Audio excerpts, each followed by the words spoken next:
Lazima tukielewe kizazi cha leo, dunia haijawahi kusimama. Dunia iko katika movement, na kwa hiyo mwanadamu lazima ubadilike kulingana na wakati. Kwa hiyo watoto wa leo wamezaliwa katika ulimwengu wa simu na internet. Ni tofauti na ulimwengu wetu sisi tukingali watoto wadogo. Tulikuwa kuna simu zile za kuzungusha, unarudisha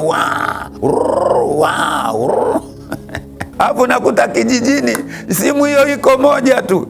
Inawezekana iko kwa mwenyekiti wa kijiji. Ukienda pale ukiongea na ndugu yako yuko mbali, mnapanga appointment kwamba sasa wiki ijayo tena tuongee saa ngapi? Siku ya Jumatano saa 12 tuje tuongee. Kwa hiyo navizia saa 12 uko kwa mwenyekiti wa kijiji. Lakini ulimwengu wa sasa unatembea na simu. Sasa hivi tunaongea na WhatsApp, imerahisisha. Unamuona hata ndugu yako yuko Amerika, yuko Australia, yuko Brazil, unamuona kabisa kwa macho. Dunia imebadilika, na hawa wamezaliwa kipindi hicho. Mimi wakati nazaliwa, baba yangu hakuwa hata na baisikeli. Nasoma kama kutoka hapa naenda Kigamboni, natembea kwa mguu, naamka saa 11 saa 10 naenda shule, nashinda na njaa mpaka jioni, na ninarudi tena kwa mguu. Wakati mwingine huku kwenye mguu kuna ndala tu, ikikatika unapiga kwa mguu. Kila jambo kwa wakati wake. Lakini wao wanakuja gari, school bus linakuja kumchukua hapo kwenye fence nje, linampeleka shuleni. Kwa hiyo lazima watoto hawa tuangalie kwamba wamezaliwa katika kipindi cha tofauti na kipindi tulichozaliwa sisi. Wana taarifa nyingi. Anaingia kwenye intaneti, anaweza kujua historia ya mchezaji fulani, alikuzaliwa wapi, alivyokuwa, alisoma shule gani,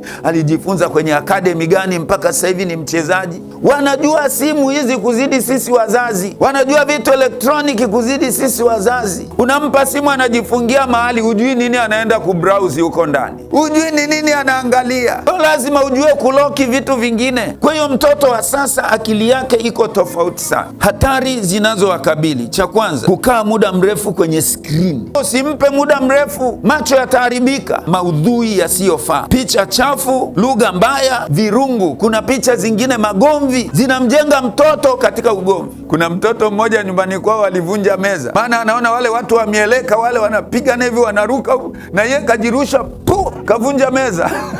Lakini usiwakataze kabisa, kwa sababu watabaki nyuma kimaendeleo, kiteknolojia watabaki nyuma. Kwa lazima na sisi wazazi tujiongeze, tujue ni wakati gani unaweza ukampa mtoto simu akaanza kuichezea.